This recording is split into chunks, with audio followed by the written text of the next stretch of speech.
오늘 보실 하나님의 말씀은 로마서 10장 3절입니다.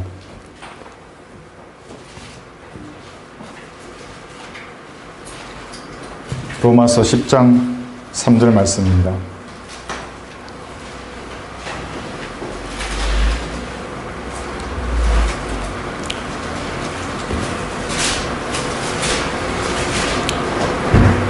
이는 그들이 하나님의 의를 모르고 자기들의 의를 세우려 함으로써 그들 스스로 하나님의 의에 복종치 아니하였음이니라. 하나님의 의 대 인간의 의라는 제목으로 말씀을 전하겠습니다. 잠깐 기도하겠습니다. 세상의 사람들은 자신의 종교가 하나님께로 가는 많은 길 중에 하나라고 생각을 합니다. 어떤 사람들은 죽은 후에 하나님은 아니더라도 어떤 절대적인 선이나 또는 절대적인 악을 대면할 것이라고 믿는 사람들도 있습니다.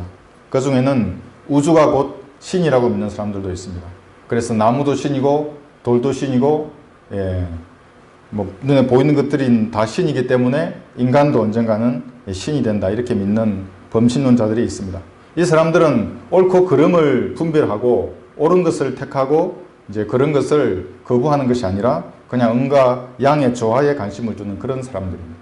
근데 세상은 이런 문화를 조정하기 위해서 이런 생각을 더 확장시키기 위해서 영화나 각종 매체를 통해서 사람들에게 이런 사상을 주입하고 있습니다. 우리가 종교라고 할 때 그 종은 이제 마루 종자입니다. 가장 높은. 그 다음에 교는 이제 가르칠 교죠. 종교는 가장 높은 이제 가르침입니다. 근데 이런 사전적 의미로 볼 때 종교는 뭐냐 하면 창조주 하나님에 대한 가르침입니다. 그 창조주 하나님에 대한 가르침보다 더 높은 것이 없지 않습니까? 그래서 참다운 종교는 뭐냐 하면 바로 이 성경입니다. 성경이 말씀하시는 것, 이것이 종교입니다. 다른 가르침은 무엇이겠습니까? 성경에 반하는 가르침들. 그것은 쓰레기입니다. 물론 가끔은 청소가 되어서 그런 세상의 종교들, 그런 쓰레기통이 윤이 나거나 보기에 좋아 보일 수 있습니다. 가끔은 쓰레기통에 빈 술병들이 있어서 술병은 팔 수 있지 않습니까? 그 다음에 쓰레기통에서 보석이 나올 수도 있고 가끔은 지폐가 나올 수도 있습니다. 근데 그렇다고 쓰레기통에서 그런 것이 발견된다고 해서 그 쓰레기통이 은행이거나 금광은 아니지 않습니까? 쓰레기통은 그냥 쓰레기일 뿐인 것입니다. 바울에게도 유대교라고 하는 종교가 있었습니다. 처음에 바울이 이 종교를 믿을 때는 참다운 하나님, 우주의 창조주를 숭앙하는 그런 종교라고 생각을 했습니다. 많은 유대인들이 그 당시에 그렇게 생각을 했습니다. 그러나 바울이 예수 그리스도를 만나고 난 이후에 이 종교는 뭐라 그러냐면 배설물로 여긴다고 했습니다. 빌립보서 3장 8절에는 실로 모든 것을 손실로 여김은 그리스도 예수 나의 주를 아는 지식이 가장 고상하기 때문이며 내가 그를 위하여 모든 것을 잃어버리고 그것들을 오히려 배설물로 여기면 그리스도를 얻기 위함이요 이렇게 말씀하고 있습니다. 예수님의 알기 전에는 가장 고상하게 보였던 그 종교가 예수님을 알고 난 후에는 배설물로 여겨졌던 것입니다. 그러니까 창조주 하나님께서 말씀하시는 것과 상반되는 인간의 모든 사상은 배설물보다 못한 것입니다. 세상의 모든 종교는 종교의 창시자의 가르침을 따릅니다. 그런데 그 창시자의 개인적인 어떤 사상이나 지식 이런 거에 대해서는 무지할 뿐더러 알려고 하지 않습니다. 왜냐하면 종교를 만든 그 인간은 사실은 똑같은 인간입니다. 별 볼 일이 없습니다. 쓰레기통을 만든 인간은 쓰레기일 뿐입니다. 그래서 세상의 종교들은 그 종교주의 창시자의 개인적인 생각이나 사상이나 이런 것에는 별 관심이 없습니다. 그의 사상만 따르려고 하는 것입니다. 오직 성경대로 믿는 그리스도인만이 예수 그리스도 나의 주, 그 종교의 창시자, 개인을 아는 고상한 지식을 공부하려고 합니다. 마귀에게 미혹된 사람들은 저마다의 종교, 즉 높은 가르침을 자기 입맛대로 정해서 그 길을 통해서 하나님을 만나려고 합니다. 어떤 종교는 우주의 중심이 하나님이 계신데 그 하나님께 나아가는 방법이 예수님도 있고 마리아도 있고 부처도 있고 여러 가지 신들이 있는 겁니다. 이렇게 믿는 사람들이 있습니다. 자유주의 신학교에서도 이런 신들을 예수님과 동일한 신이라고 가르칩니다. 제가 직접 들었습니다. 감리교회 전도사한테.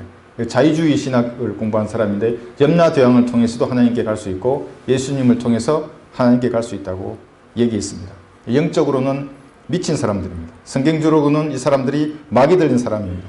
주변에도 이런 사람들이 있는데 그들을 분별하는 데는 1분도 걸리지 않습니다. 성경적 가르침을 반대하고 보존된 말씀을 거부하는 사람들, 은혜의 복음을 전하는데 우리를 이단이라고 하는 사람들, 그 사람들이 신학적으로 막이 들린 사람들인 것입니다. 성경은 하나님께 도달할 수 있는 단 하나의 유일한 길에 대해서 말씀하십니다. 그 길이신 분이 직접 분명하게 이렇게 선포했습니다.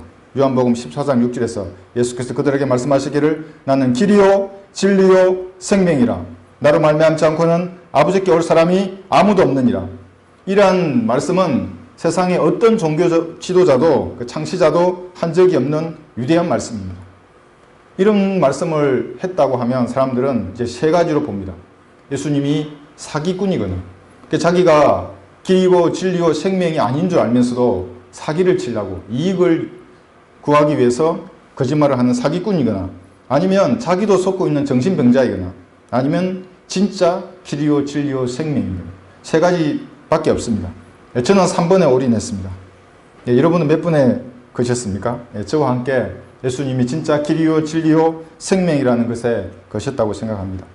예수님이 사기꾼이라는 주장은 사실은 살펴볼 가치도 없습니다. 왜냐하면 그분이 태어나는 그 탄생에만 28가지 예언이 구체적인 예언이 있습니다. 그분의 이름과 그 마을과 그 시기 구체적으로 28가지가 있고 구약의 300가지 예언과 이제 이루어질 500가지의 예언들이 성경에 가득가득 들어있습니다. 사기꾼일 수가 없습니다. 마지막에 십자가에 못 박히는 사기꾼이 어디 있겠습니까? 자기의 유익을 구했다 그러면. 사기꾼이라고 말하는 그 사람들이 사기꾼인 것입니다. 예수님이 마귀 들렸다고 주장한 바리새인들이 마귀의 자식들이었고 마귀 들린 자와 이제 같은 그것과 같은 것입니다. 정신병자라는 주장은 또 없습니까? 예수님의 정신병자라. 예수님은 12살 때 당시에 박사들하고 질의응답이 가능했습니다. 박사들도 놀랐습니다. 그 사람의 지혜와 지식에, 예수님의 지혜와 지식에. 누가복음 2장 46절에서는 이렇습니다. 말씀하십니다. 3일 후에 성전에서 그를 찾았는데 그가 박사들 가운데 앉아 그들에게서 듣기도 하고 묻기도 하시더라. 박사들의 질문을 정확하게 이해하시고 들으시는 겁니다. 그리고 질문을 하는 겁니다. 박사들도 놀라는 겁니다. 12살 아이가. 정신병자라는 주장은 가당치도 않은 말입니다. 하나님께서는 보시기에는 이런 예수님을 정신병자라고 말하는 그 사람들이 정신병자이고 미친 사람들입니다. 전도서 9장 3절에서는 이렇게 말씀하십니다. 해 아래에서 행해지는 모든 것들 가운데 이것이 한 가지 악이니 곧 모든 사람에게 한 가지 일이 있다는 것이며 또 정녕 사람들의 아들들의 마음이 악으로 가득 찼으며 그들이 살아있는 동안에 미친 마음을 품다가 후에는 죽은 자에게로 간다는 것이라. 이제 1, 2번이 아니라면 3번밖에 없습니다. 예수님만이 하늘나라로 가는 단 하나의 유일한 길이요 진리요 생명입니다. 예수님은 단 하나의 길입니다. 베델에서 이제 야곱이 꿈에 보았던 그 사다리, 한쪽의 끝은 땅에 닿아 있고 한쪽 끝은 하늘에 닿은 그 사다리, 예수님은 바로 그 사다리인 것입니다. 어떤 사람도 자신이 만든 사다리나 종교로는 하늘에 닿을 수 없습니다. 하나님이면서 동시에 사람이셨던 예수님만이 하늘과 땅에 닿을 수 있는 단 하나의 유일한 길이며 사다리입니다. 예수님은 진리입니다. 다른 모든 것은 상대적입니다. 변할 수 있기 때문에 신뢰할 수 없습니다. 골로새서 2장 3절에서는 그의 안에는, 예수님 안에는 모든 지혜와 지식의 보화가 감추어져 있느니라고 말씀합니다. 예수님 안에 지혜와 지식의 보화가 감추어져 있기 때문에 다른 곳에는 없습니다. 다른 곳에는 모든 것은 다 상대적입니다. 대학이라는 것도 마찬가지입니다. 상대적인 이론만 난무합니다. 그것도 인간들이 추정한 이론들입니다. 다 바뀌는 것입니다. 그러나 예수님은 변하지 않는 진리입니다. 또한 예수님은 생명이십니다. 아담 안에서 모든 사람이 영이 죽은 채로 이제 태어나서 하나님의 진노 아래에 있습니다. 그러나 예수님을 영접하면 생명이신 예수님께서 그에게 생명을 주시는 것입니다. 아들을 믿는 자는 영생을 가졌고 지금 여러분이 영생을 가진 것입니다. 믿지 않는 자는 생명을 보지 못하고 오히려 하나님의 진노가 그 사람 위에 머물러 있느니라. 영원한 생명을 가졌든지 하나님의 진노 아래 있든지 둘 중에 하나입니다. 중간은 없습니다. 지금 현재 그렇다는 것입니다. 예수님을 거부하는 사람들은 이 하나님의 진노가 그들 머리 위에 있다는 것을 알지 못한 채로 흥청망청 세상을 살고 있습니다. 죽으면 지하세계, 결코 꺼지지 않는 불 속으로 들어가는 것입니다. 제가 이런 말을 하면 무슨 이단이라도 된 듯이 사람들이 사랑이 없는 무슨 이단이라고 얘기하지만 그들은 저에게 화를 내서는 안 됩니다. 이 말씀을 기록하신 분, 전능하신 하나님에게 덤비거나 화를 내야 합니다. 여러분, 이단이라고 정죄하는 사람들이 있을 것입니다. 그들이 알아야 할 것은 하나님의 말씀을 그들이 이단이라고 정죄하는 것입니다. 즉 하나님을 이단이라고 정죄하는 자들입니다. 바울도 여러분처럼 이단이라고 비난을 받았습니다. 사도행전 24장 5절에서는 이렇게 말씀하십니다. 우리가 알고 보니 이 사람은, 바울입니다, 전염병자가 되어 세상에 있는 온 유대인 사이에 소요를 일으킨 자라서 나사렛 이단의 두목이며, 심지어 이단의 두목이라는 비난을 받았고 전염병자 취급을 받았습니다. 소요를 일으키는 자라는 비난을 받았습니다. 하나님의 의를 모르는 자들이 하나님의 의를 전하는 자들에게 붙인 호칭이 바로 이단이라는 것입니다. 나사렛 이단의 두목이라고 불렀습니다. 나사렛은 예수님을 부를 때 붙여진 호칭입니다. 이들은 예수 그리스도를 이단이라고 정죄하는 자들입니다. 사도행전 28장 22절에는 이렇게 기록되어 있습니다. 그러나 우리는 당신이 생각하는 바를 당신으로부터 듣기를 바라니 이는 이 종파에 관해서는 어디서나 반대받는 것을 우리가 알고 있기 때문이라고 하더라. 바울이 전한 복음은 어디에서나 반대를 부딪혔습니다. 현재 우리와 같은 상황입니다. 저런 지역에서 철원 성경 침례 교회는 이단이라는 그런 소문이 나 있습니다. 여러분은 바울이 받았던 그것과 동일한 취급을 지금 받고 있는 것입니다. 예나 지금이나 변함이 없습니다. 그 당시에 종교 지도자들, 하나님을 섬긴다고 하는 사람들 안에 가지고 있었던 그 영이 지금 이 철원 지역에 있는 제도화된 교회, 그들의 목사들, 전도사들, 그 교인들 안에 있는 바로 그 영인 것입니다. 마귀의 영들입니다. 당시의 종교 지도자들은 예수님이 심지어 마귀 들렸다고 비난했습니다. 그러나 바리새인들은 이 말을 듣고 말하기를 이 사람이 마귀들의 통치자인 비엘세붑을 힘입지 않고서는 마귀들을 쫓아낼 수 없느니라고 하더라. 마태복음 12장 24절 말씀입니다. 아들이 하나님의 의신 예수 그리스도를, 이들이 예수 그리스도를 마귀 들렸다고 비난한 이유는 성경은 이렇게 기록하고 있습니다. 말씀하시기를 이 백성에게 가서 말하되 네가 듣기는 들어도 깨닫지 못할 것이요 보기는 보아도 알지 못하리라 하라. 이 백성의 마음이 무뎌지고 그들의 귀는 듣는데 둔하고 그들은 자기들의 눈을 감았으니 이는 눈으로 보지도 못하고 귀로 듣지도 못하며 마음으로 깨닫지 못하고 회심하지도 못하게 되어 나로 그들을 치유하지 못하게 하려 함이라고 하시느니라. 하나님 보시기에 마음의 상태가 올바르지 않으면, 부패되어 있으면 그 사람에게는 진리를 감춰버리십니다. 그들의 마음이 삐뚤어져 있기 때문에 하나님께서 진리를 감추는 것입니다. 바로 이런 자들이 하나님의 의를 거부하는 이유입니다. 우리에게는 너무나 쉬운 은혜의 복음, 믿으면 되지 않습니까? 죄인이. 나는 죄인입니다. 시인하고 고백하면 구원을 받습니다. 하나님 구원해 주십시오. 이 간단한 구원의 교리를 한국 교인들은 왜 알지 못하겠습니까? 왜 제도화된 저들은 알지 못하고 행위를 강조하고 주의 종이라는 목사를 섬기라고 하고 대환란 때의 구원 교리를 바로 여기에 전하는 것이겠습니까? 하나님께서 그들에게 감추시는 것입니다. 이 사람들은 아들을 믿는 자는 생명을 보지 못하고라는 이 말씀을 어떻게 변개했냐면 아들에게 순종치 않는 자는 생명을 보지 못하고로 성경까지 변개시킨 자들입니다. 단순히 마음으로 믿으면 지옥에 가지 않고 구원을 받는 것을 순종하라고 지금 말하고 있는 것입니다. 누구에게 순종하라는 것입니까? 그들에게 순종하라고 하는 것입니다. 교단의 종으로 만들고 목사의 종으로 만든 그들이 이단이고 마귀의 종들입니다. 목사의 말을 잘 들으라고 교인을 협박하는 이 자들이 이단이며 하나님의 의가 무엇인지 모르는 무식한 자들입니다. 생명이신 예수님을 믿음으로 소유한 그리스도인은 지금 현재 영원한 생명을 소유했습니다. 인간은 종교를 만들어서 자신이 어렵거나 괜찮은 사람이라고 생각합니다. 그 종교의 교리나 지시사항들을 빠짐없이 수행하는 사람들은 더욱 자신을 어렵다고 여기는 것입니다. 신천지 교인들이 14만 4천에 들기 위해서 얼마나 노력하는지 한번 보십시오. 얼마나 많은 물질을 바치고 전도하기 위해서 얼마나 많이 남을 속이고 자신이 어렵게 여기려고 그 양에 들기 위해서 그렇게 하는 것입니다. 그러나 예수 그리스도를 영접하면 즉시 구원을 받습니다. 한쪽은 하나님의 의를 믿음으로 받아서 구원받는 사람이고 다른 쪽에는 하나님의 의에 복종하지 않고 인간의 행위로 이렇게 드리는 마귀의 작품입니다. 인도에는 자이나교라는 종교가 있습니다. 불교하고 비슷한 종교인데 세계 약 9억 명의 사람들이 이 종교를 믿고 있습니다. 참 절제하고 가난한 사람들에게 자신의 재산을 나누어 주고 보기에는 사회적으로는 괜찮아 보이는 종교입니다. 이 종교의 지도자들은 저희로 치면 목사나 전도사 이런 사람들, 지도자들을 어떻게 하냐면 평생 옷을 입지 않습니다. 밥을 먹을 때도 숟가락을 들지 않습니다. 이것도 숟가락도 무소유의 법칙에 위배된다고 버리는 것입니다. 그리고 밥도 서서 먹습니다. 밥을 먹다가 이 벌레가 나오면은 이 사람들은 살생을 했기 때문에 밥을 먹지 않습니다.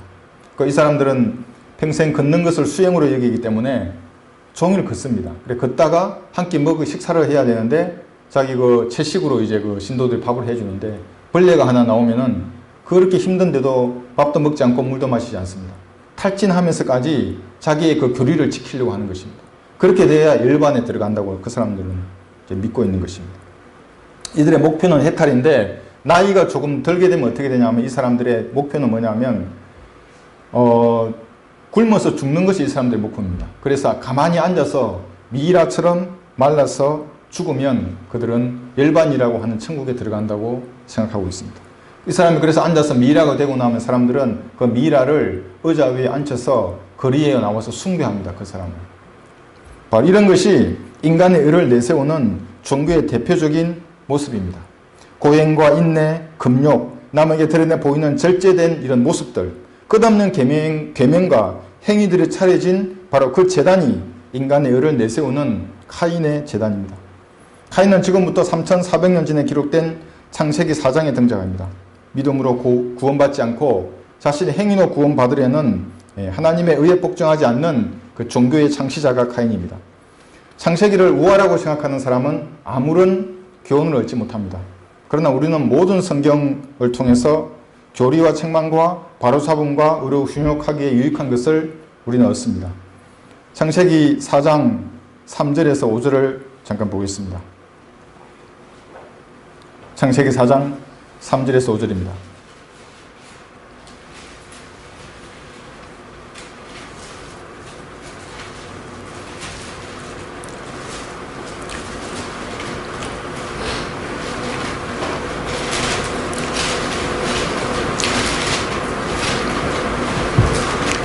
시간이 흐른 후에 카인은 땅에서 나는 열매를 가져와서 주께 제물로 드렸고 아벨도 자기 양떼 가운데서 첫 배 새끼들과 그 살찐 것을 가져왔더니 주께서 아벨과 그의 제물은 받으셨으나 카인과 그의 제물은 받지 아니하셨더라.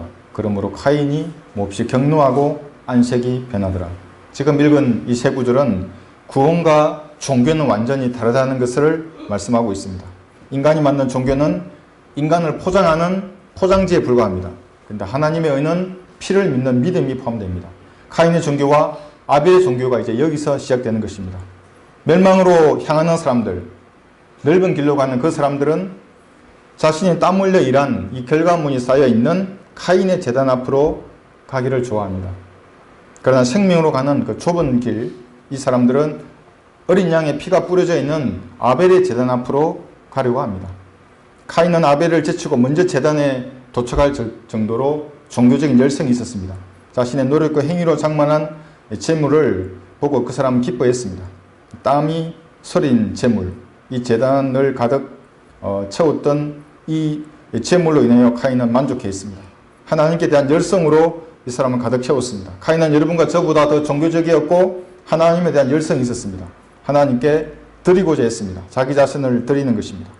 카인은 아담과 이브에게서 가죽을 얻기 위해 피 흘린 어린 양에 대해서 들었을 것입니다. 그러나 그런 것들은 무시하고 카인은 자신의 종교를 만들어냈습니다. 오늘날에도 구원받지 않는 사람들은 자기의 이 카인의 제단에 올렸던 그것들을 많이 이제 내세웁니다. 새벽기도, 헌금, 목사라고 하는 주의 종을 섬김, 봉사, 40일, 100일 작정기도 이런 이제 행위의 산물이 제단에 차려져 있습니다. 이것을 가지고 전능하시며 거룩하신 하나님 앞에 나아가고자 하는 것입니다. 그러나 이것은 칼 막스가 말했던 민중의 아편이라고 하는 종교입니다. 인간이 만든 종교는 사람들을 환각 속에 살게 하다가 지옥에 보내는 아편입니다. 착하고 순진한 사람들을 속에서 빼앗고 반쯤 협박해서 빼앗고 일주일 내내 교회에 봉사하게 하고 새벽부터 교회에 다니게 합니다. 불쌍할 뿐입니다. 그들은 종교라는 아편을 끊어야 합니다. 자기 행위로는 하나님 앞에 갈 수 없다고 인정한 사람이 구원받습니다. 즉 하나님의 의에 복종한 죄인에게 하나님께서 십자가에 행하신 그 일을 근거로 주시는 선물이 구원인 것입니다. 너희가 믿음으로 말미암아 은혜로 구원을 받았으니 이것은 너희에게서 난 것이 아니요 하나님의 선물이라 행위에서 난 것이 아니니 아무도 자랑하지 못하게 하려 하심이라. 카인의 종교를 신봉하는 사람들은 믿음으로 구원받는 이런 명확한 성경 구절을 받아들이지 않습니다. 그들은 마태복음 24장으로 가거나 사도행전, 히브리서, 계시록으로 달려가서 자기 구원의 근거를 찾으려고 합니다. 그들은 과도기적인 책들입니다. 이 과도기라는 것은 무엇이냐면 교회 시대에서 이제 율법 시대에서 교회 시대로, 교회 시대에서 대환란으로 바뀌는 그런 과도기가 있었던 것입니다. 복음도 천국 복음이 전파되다가 은혜의 복음이 전파되는 이렇게 바뀌는데, 과도기에는 이 두 개의 시대가 공존하는 것입니다. 이 어느 한 가지를 정해놓고 이제 칼로 무 자르듯이 이렇게 시대가 갑자기 바뀌지 않습니다. 말씀을 나누지 않는 교인들, 여기서 모두 망해버리는 것입니다. 그래서 하나님께서는 공부하라. 과도기적인 서신이 무엇을 말씀하시는지는 공부해야만 알 수 있는 것입니다. 예를 들어 끝까지 견뎌야 구원을 받는다는 사람들이 즐겨하는 구절이 마태복음 24장 13절입니다. 다 같이 한번 찾아보겠습니다. 마태복음 24장 13절. 이 사람들은 항상 이 구절을 달려갑니다. 끝까지 견뎌야 구원을 받는다고 생각하는 감리교인들도 이 구절을 자신의 교리의 바통으로 삼고 있습니다. 그럼 과연 우리가 끝까지 견뎌서 구원을 받는 것인가? 잠깐 한번 살펴보겠습니다. 마태복음 24장 13절 이렇게 기록되어 있습니다.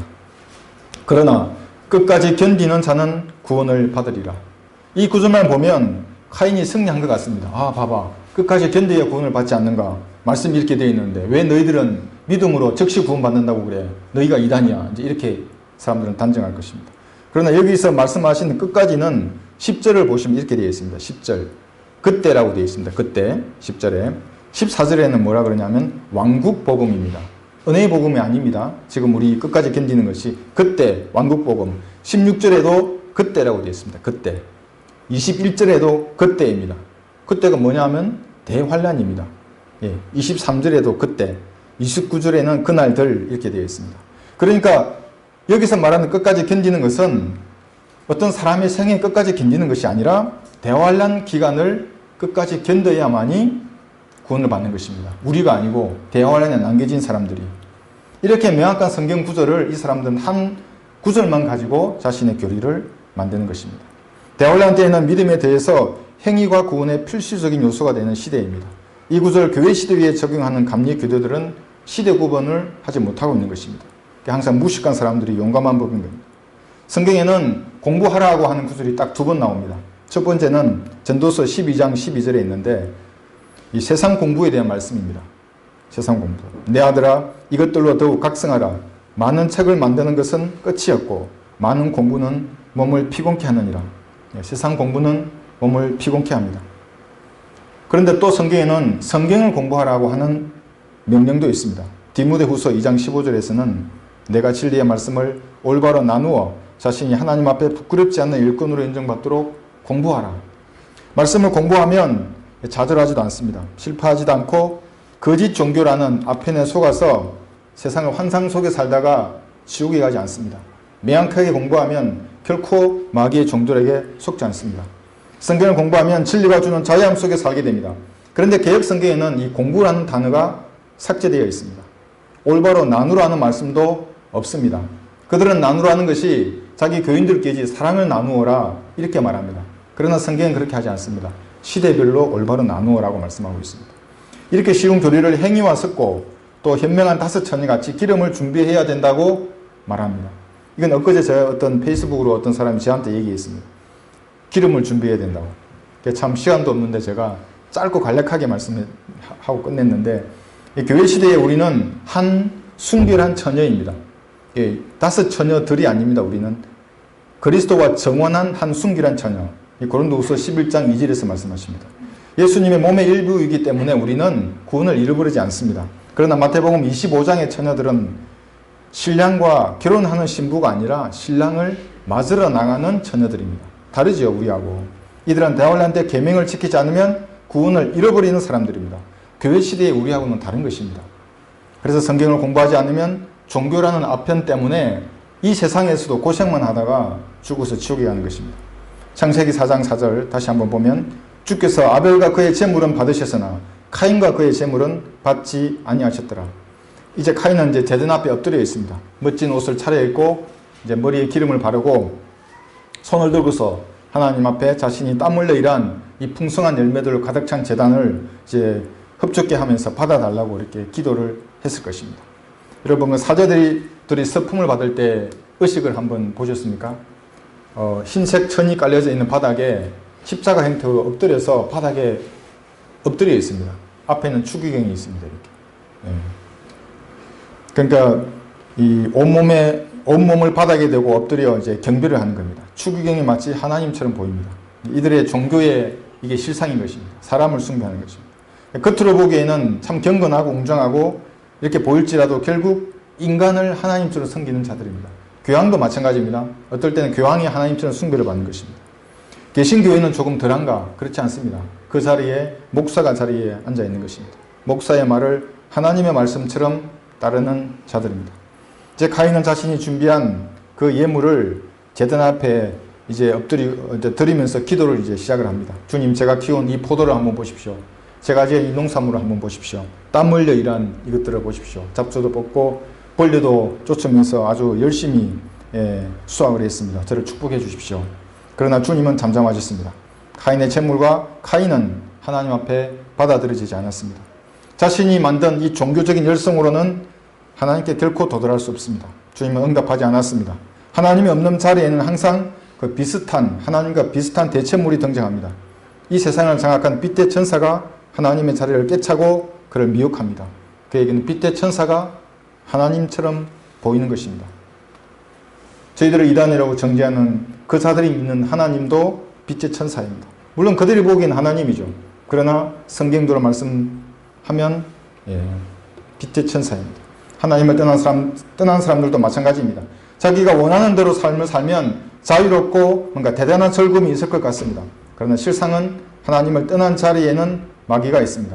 하나님 대신 마귀가 그 사람을 올가매는 것입니다. 죄의 종으로 만드는 것입니다.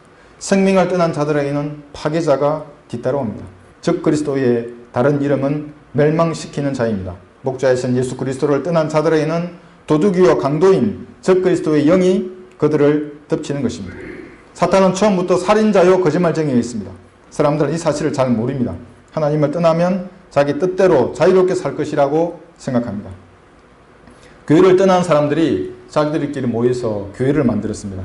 그 교회의 이름이 자유라는 단어를 붙이거나 또는 생명이라는 단어를 사용하는 자들이 있습니다. 그러나 진리의 영을 떠난 자들에게는 파괴자가 올 것입니다. 그들의 영은 약탈당하고 미혹의 영을 따라서 진리의 길을 벗어나서 살아갈 겁니다. 그러나 그들 눈에는 자신들이 자유롭게 사는 것처럼 보이고 자신들이 하나님을 섬기는 자들이라고 생각할 것입니다. 이제 그러나 카인보다 늦게 제물을 가져온 아벨은 멀리서 무릎을 꿇고 감히 하늘을 우러러 보지 못한 채 작은 소리로 기도합니다. 누가복음 18장 13절에서처럼 그런데 그 세리는 멀리 떨어져 서서 차마 눈을 들어 하늘을 우러러 보지도 못하고 가슴을 치며 말하기를 하나님이여 죄인인 저에게 자비를 베푸소서라고 말했던 것입니다. 죄인에게는 오직 하나님의 자비만이 필요합니다. 자기 의 같은 것은 끼어들 틈이 없는 것입니다. 이런 고백은 하나님을 진짜 만난 사람의 정직한 고백입니다. 하나님이여 죄인인 저에게 자비를 베푸소서. 아벨의 제단에는 목이 잘려진 양이 놓여있고 피가 흐르고 있습니다. 아벨은 이렇게 기도합니다. 주님께서 이 양의 피를 저 대신 받아주십시오. 저는 저의 죄로 인하여 마땅히 죽어야 합니다. 그러나 이 피의 대속물을 받아주십시오. 이렇게 기도하자 즉시 그의 기도는 응답이 되었습니다. 역대기야 7장 1절에서는 솔로몬이 기도를 마치자 하늘로부터 불이 내려와 번제물과 제물들을 사르고 주의 영광이 전을 가득 채우더라. 아마도 이런 모습이었을 것입니다. 하나님께서 받으시는 유일한 제물은 점이나 흠이 없는 어린 양입니다. 창세기 4장에 아벨이 바친 어린 양을 통해 이를 알 수 있습니다. 베드로전서 1장 18절에서는 이는 너희가 아는 바와 같이 너희가 너희 조상들로부터 전통으로 이어받은 너희의 허망한 행실에서 은이나 금 같은 썩어질 것들로 구속된 것이 아니라 흠도 없고 점도 없는 어린 양 같은 보배로운 그리스도의 피로 된 것이기 때문이라고 말씀하고 있습니다. 여기서 썩어질 것들은 돈, 속전입니다. 이 속전은 레위기 25장에서 가난한 사람이 부자에게 종으로 팔려가는 경우가 등장하는데 이때 종이 다시 자유를 얻기 위해서 그 팔린 그 부자 주인에게 지급했던 돈이 속전입니다. 그런데 이것은 바로 썩어질 것들이죠. 몸값으로 지급된 돈도 썩어질 것이고 주인의 종이었다가 다시 자유를 얻은 그 사람도 결국은 죽을 것입니다. 그러나 죄와 죽음에 놓여있던 우리의 몸값은 금이나 은 같은 썩어질 것들로 지불되지 않았습니다. 우리의 몸값은 동물의 피나 사람의 피가 아닙니다. 흠도 없고 점도 없는 어린 양 같은 그리스도의 보배로운 피로 값이 지불되었습니다. 제가 그리 설교할 때 제 가슴을 울리는 말씀 중에 하나가 뭐냐면 사람들이 제가 이 말을 하면 다 얼어버리는 것 같은 생각을 제가 하는데 예수님은 성경대로 우리의 죄값을 위해서 피 흘려 죽으시고 성경대로 부활하셔서 여러분의 죄와 죽음의 문제를 완전히 해결하셨습니다. 저와 여러분은 죄인의 피이기 때문에 아무런 효력이 없지만 예수 그리스도는 하나님의 피이기 때문에 여러분의 모든 죄를 제거하는 것입니다. 우리의 속전으로 지불된 이 보배로운 피는 하나님의 피입니다. 그러기에 그 효력이 영원합니다. 그러면 너희 자신을 조심하고 모든 양떼에게도 그리하라. 이들을 위하여 성령께서는 너희를 감독자도로 세우셨으며 하나님께서 자신의 피로 사신 하나님의 교회를 돌보게 하셨느니라. TV에서 제가 봤습니다. 장로교회의 목사들이 예수님의 피가 하나님의 피인지 동정녀 탕생인지 아닌지를 두고 논쟁을 하고 자기들끼리 싸우는 것을 제가 봤습니다. 참으로 말씀에 무지한 소경들입니다. 성경 하나님은 하늘의 보좌에 앉아서 폰만 잡는 그런 게으른 신이 아니셨습니다. 여호와의 증인이나 알라신을 믿는 자들은 하나님의 이 말씀, 하나님의 피라는 이 말씀에 박살이 납니다. 하나님의 피를 부정하는 모든 자들에게 성경은 분명하게 말씀하십니다. 하나님 자신의 피로 값을 주고 속전을 주고 저와 여러분을 사망과 지옥의 근수로부터 구속하여 사랑하는 아들의 나라로 옮기셨다고 분명하게 말씀하고 있습니다. 제가 어느 날 전도지를 배송하는 기사님을 구경한 적이 있습니다.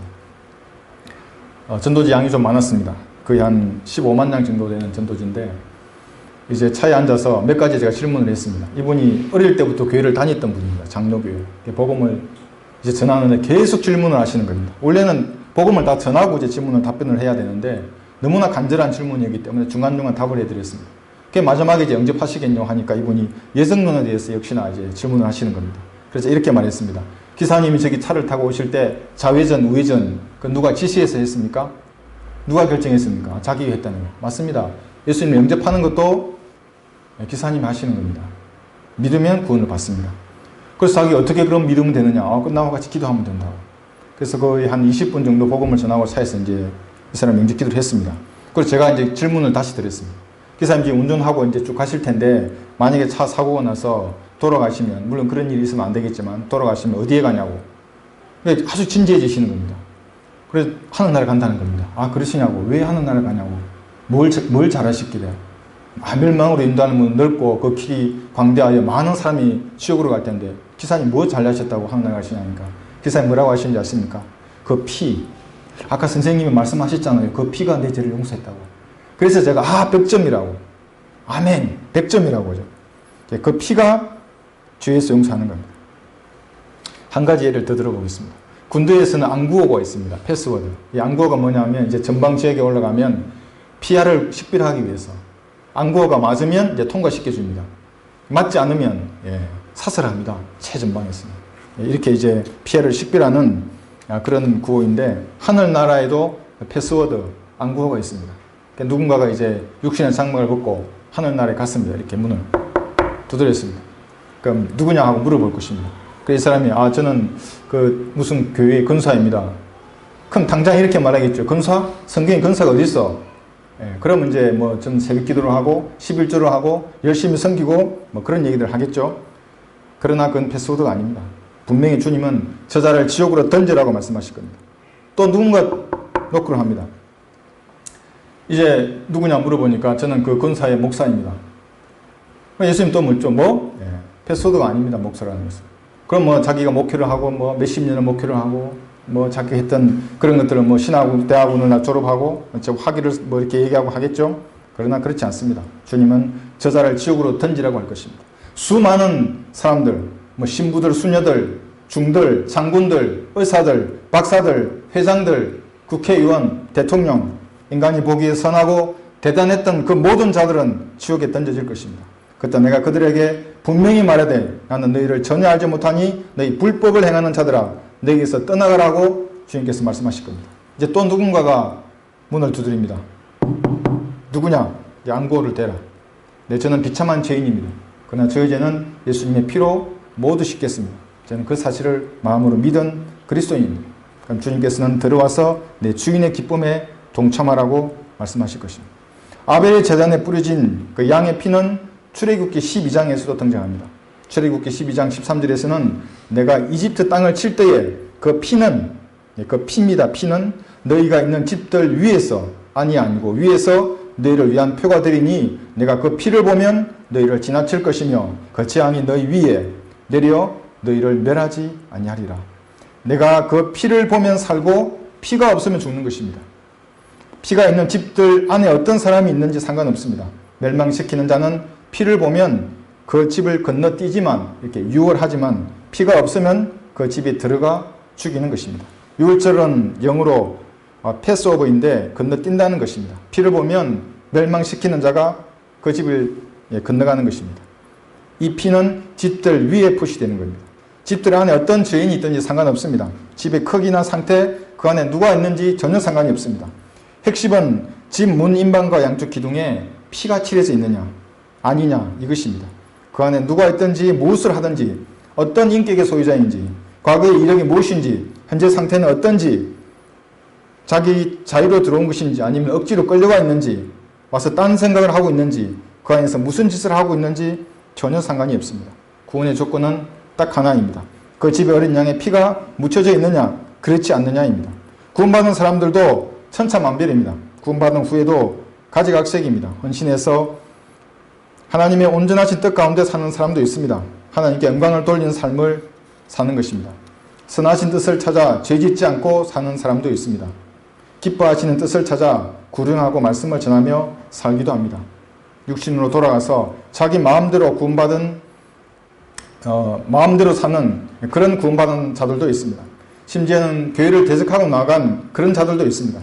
그러나 이들이 한번 구원을 받았다면 구원을 잃어버리지는 않습니다. 이들의 삶의 상태와는 상관없이 구원의 조건은 딱 하나입니다. 예수 그리스도의 피로 죄 씻음 받았느냐 받지 않았느냐 바로 이것입니다. 오직 그 피가 그 위에 표시되어 있는가만 보는 것입니다. 안식 교인들은 백보자 심판을 조사 심판이라고 하는데 그때 이제 조사에서 의의 열매가 풍성하면 구원을 받는 것입니다. 대부분의 제독 교인들도 그렇게 생각합니다. 백보자 심판에 가서 자기가 행한 그런 행위의 열매들이 깨끗하고 선하고 그렇다면 구원을 받고 그렇지 못하면 불못에 던져진다. 막연하게 그렇게 생각합니다. 근데 이것은 마귀의 교리입니다. 예수 그리스도의 피를 의지하지 않습니다. 아담 이래 모든 인간은 말을 만들어내기를 좋아합니다. 대학에서도 돈을 내고 인간들이 만든 그 용어가 무슨 뜻인지 암기하고 외우고 참 많이 공부를 합니다. 근데 참으로 그것은 웃기는 일입니다. 자신들이 무슨 박사고 석사라고 서로를 인정하고 서로에게 권위를 부여해 줍니다. 그 TV나 대중매체에 나와서 어떤 권위자 행세를 합니다. 신학자들도 마찬가지입니다. 신학 용어를 암기하고 시험을 쳐서 목사나 신학 교수가 된 자들이 이제 교회 신도들에게 권위를 행사하는 것입니다. 하나님의 말씀이 최종 권위이고 그 말씀만이 권위를 행사해야 하는데도 자신들이 앉아서 이것저것을 판단하고 신도들에게 강요하는 것입니다. 신도들은 무비판적으로 그들의 말을 신뢰하고 따라갑니다. 그리고 하나님의 말씀을 전하는 사람들을 오히려 이단으로 정죄하고 자신들의 미혹된 길을 고집스럽게 걸어가는 것입니다. 집들 위에 그 표라고 되어 있습니다. 예수님 왼편에 있던 강도, 우리와 같은 죄인이었습니다. 그 사람 안에 죄가 있지만 예수님을 믿은 그 사람 위에 있는 죄들은 용서가 되었습니다. 저와 여러분도 우리 안에 죄가 있지만 우리가 예수님을 개인의 구주로 영접한 순간에 우리 위에 있던 죄들은 예수님의 피로 모두가 용서가 된 것입니다. 그래서 저와 여러분은 지옥에 가지 않고 하늘나라에 가는 것입니다. 이 피의 의미를 아는 사람은 은혜로운 십자가를 마음껏 찬양하는 것입니다. 마르지 않는 샘처럼 찬양이 솟아납니다. 근성으로 부르는 제도화된 교인들의 찬양과는 다른 것입니다. 이 피는 문 인방과 양쪽 기둥에 뿌려졌습니다. 출애굽기 12장에서는 우슬초 다발을 만들어 대야에 있는 피에 적셔서 대야에 있는 피로 문 인방과 양쪽 기둥에다가 뿌리고 스트라이크입니다. 너희 중 아무도 아침까지 자기 집 문 밖으로 나가지 말라. 뿌린다는 것이 치다는 것입니다. 예수께서 십자가에서 받은 그 타격, 그 죽음을 의미하는 것입니다. 십자가를 상징하는 문인망과 양쪽 기둥을 우슬초 다발로 칩니다. 때리는 것입니다. 예수 그리스도를 치는 것을 상징합니다. 마가복음 14장에서는 그리고 몇 사람은 죽게, 예수님입니다, 침을 뱉기 시작하면서 또 주의 얼굴을 가리고 주먹으로 치며 말하기를 예언하라고 하며 종들도 그를 손바닥으로 때리더라. 바로 여기 친다는 것입니다. 그러니까 믿기만 해서 구원받는 것이면 너무 쉽지 않느냐고 말하는 안식교인들, 그 안식교인이 저에게 이렇게 질문을 했습니다.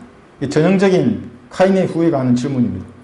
이 안식교인은 예수님이 십자가에서 흘린 피를 믿는 것에서 자신의 열성을 더하고 싶었던 것입니다. 도덕법을 열심히 지키고 안식교회를 다니면서 자기가 마지막 주님께서 남겨두신 그런 잘하는 믿음을 가지면서 살다가 이제 조사심판에서 구원받고 싶은 것입니다.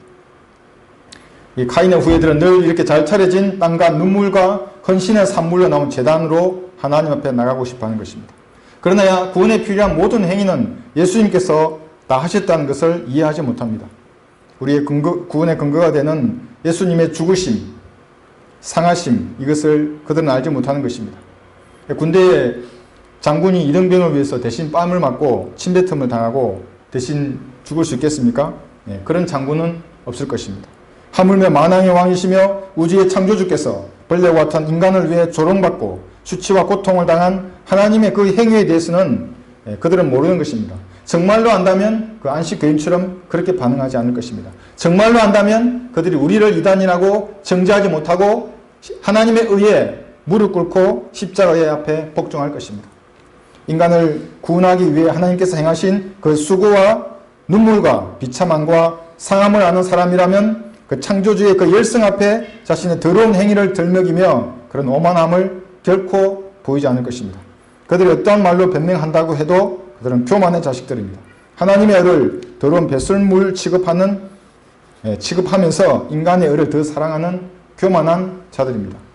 욥기 41장에서는 이런 자들에게 왕이 있다고 말씀합니다. 그가 모든 높은 것들을 바라보니 그는 모든 교만의 자식들을 다스리는 왕이니라.